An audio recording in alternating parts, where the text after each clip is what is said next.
from VOA Learning English. This is the Economics Report. India is hoping its economy will improve in the weeks to come. Over the past 2 years, economic growth dropped to the lowest levels in recent years. Gurdeep Singh grows crops on about 40 hectares of productive land in the northern state of Punjab. Mr. Singh says he plans to buy a new and bigger tractor to make his work easier. He also hopes to buy a car after he pays the loans for his farm equipment. Vishnu Mathur is the head of the Society of Automobile Manufacturers of India. He says there is a weak demand in cities for passenger cars. But he says economic gains in rural areas could help car makers. This expression of hope in the automobile industry may be a sign that the worst could be over for the Indian economy. Experts believe the 2013 economy will show less than 5% growth when the financial year ends in March.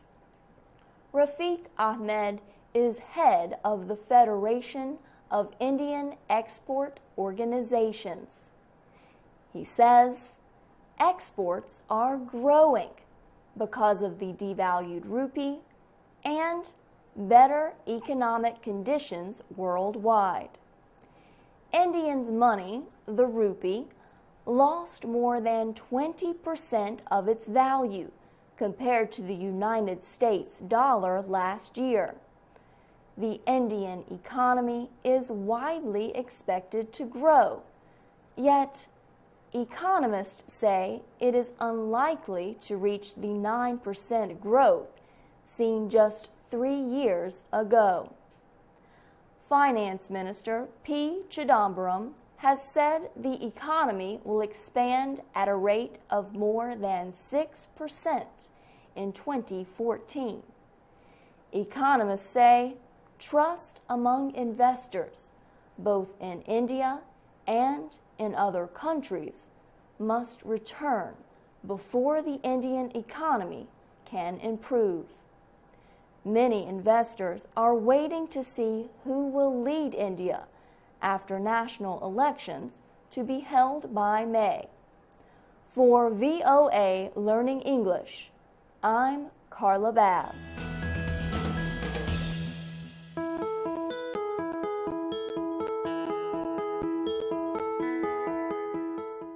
From VOA Learning English, this is the Economics Report. The capital of Ethiopia, Addis Ababa, is seeing big changes. To many people, the city now seems like one very large building project. Heavy equipment blocks roads, causing traffic delays. One taxi driver says the roads are so crowded and traffic so slow that he has had to ask his passengers to pay more. The United Nations says areas of poor living conditions make up 80% of Addis Ababa. So city developers have proposed a 10-year master plan. It includes more than 1 million new low-rent houses, as well as new office buildings. New roads and railways are being built to connect all the planned buildings. Abram Workna is an urban planner from Addis Ababa University. He says development can have unpleasant short-term results. He says people lose their homes and their farms to make room for the expanded area. He sees a problem of social links being destroyed as communities disappear under high buildings. The urban planner says city master plans are sometimes ignored. He says many historic buildings are destroyed during such intense development. The new roads and other infrastructure projects in Addis Ababa are going up faster than first planned. Often, the space intended for parking vehicles is instead used for more building. The city government says this is a learning experience for everyone. Haragat Alemu is an official at the Land Development and Urban Renewal Agency. He says the city must develop methods to enforce the master plan. Work on new roads and an elevated train are expected to be finished in 2017. For VOA Learning English, I'm Carolyn Presutti.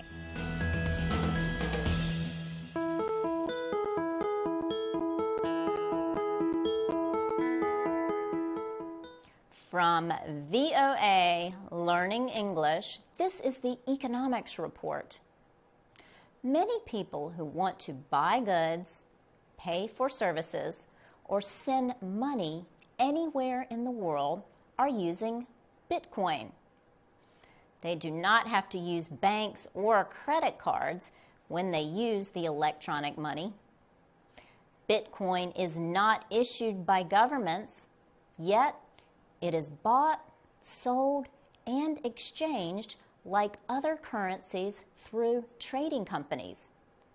Bitcoin is electronically protected or encrypted. Jerry Brito is a technology policy analyst at George Mason University. He says Bitcoin is the world's first true digital currency that is not controlled by anyone. However, the very things that people like about the digital currency are also what criminals like about it. They want to move money from place to place secretly, without governments knowing about it. Law enforcement agencies in the United States recently closed an online market that used Bitcoin. Marco Santori is the chairman of the Bitcoin Foundation's Regulatory Affairs Committee. He notes that all Bitcoin deals can be seen by all other computers. He says Bitcoin is regulated. He says the Bank Secrecy Act regulates those who exchange Bitcoins for other digital currencies or for dollars. The amount of Bitcoin in the system must always be counted and tracked.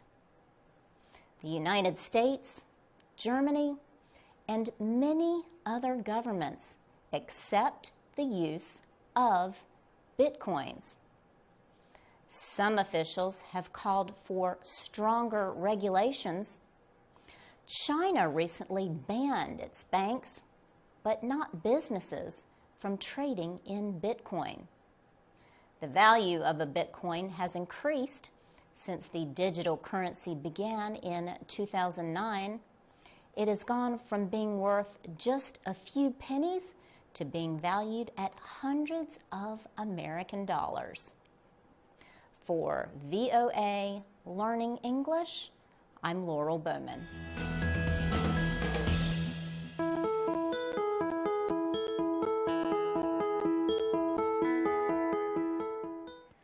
From VOA Learning English, this is the Economics Report. Chinese officials say the national economy grew last year at about the same rate as in 2012. The 7.7% growth rate was the slowest growth China has reported since 1999. China's economy is the world's second largest. Ma Jiantang is director of China's National Bureau of Statistics. He says it is no easy job to keep growth at over 7% and to keep inflation low. He says this combination is unusual in the world. China's economy had 10% growth rates in the years before the world financial crisis of 2008. That economic growth resulted from big trade surpluses and foreign investment. Now, says Ma Jiantang, China is working to balance exports with demand at home. Recently released information shows that household spending in China remains lower than in most economies. Some experts say businesses often buy goods for their employees to avoid taxes. This means companies are increasing demand for household goods by buying them directly. Chinese officials say they want to reduce the economic influence of state-controlled businesses and to let market forces shape the economy. However, economists expect China's growth to slow in the coming years. The economic recovery in Western countries means rising demand for Chinese exports. One issue that might slow growth is the expanding local government debt. That debt is estimated at about 1/3 of the economy. The central government is moving away from growth to areas such as environmental protection and containing debt. Experts say that could also weaken investment and slow growth. For VOA Learning English, I'm Alex Villarreal.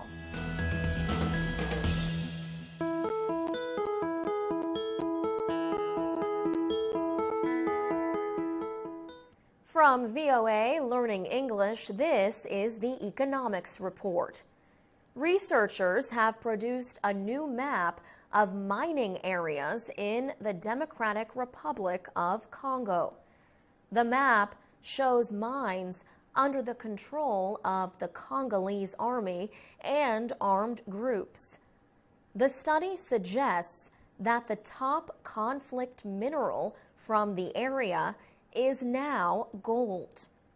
A Belgian group, the International Peace Information Service, developed the map with the DRC Registry of Mines. The researchers found that armed groups were involved at about 200 of the 800 mines they studied. The Congolese army was involved at 265 mines. The researchers said that both the military and the rebels are illegally taxing mine workers.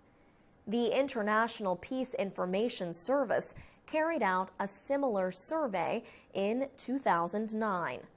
Philip Hilgert was the lead researcher. He told VOA the armed groups are now profiting much more from gold than from other conflict minerals such as tin, tungsten, and tantalum. One reason for the change has been an increase in the price of gold.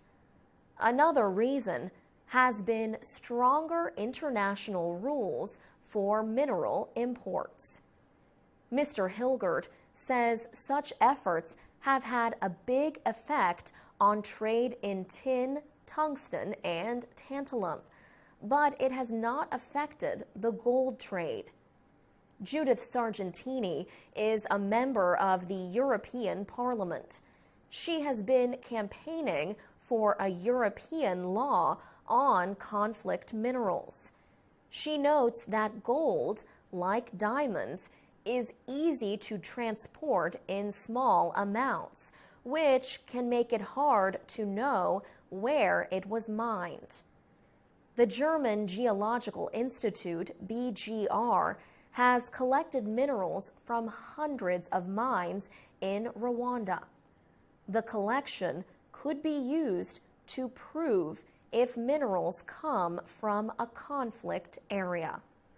For VOA Learning English, I'm Alex Villarreal.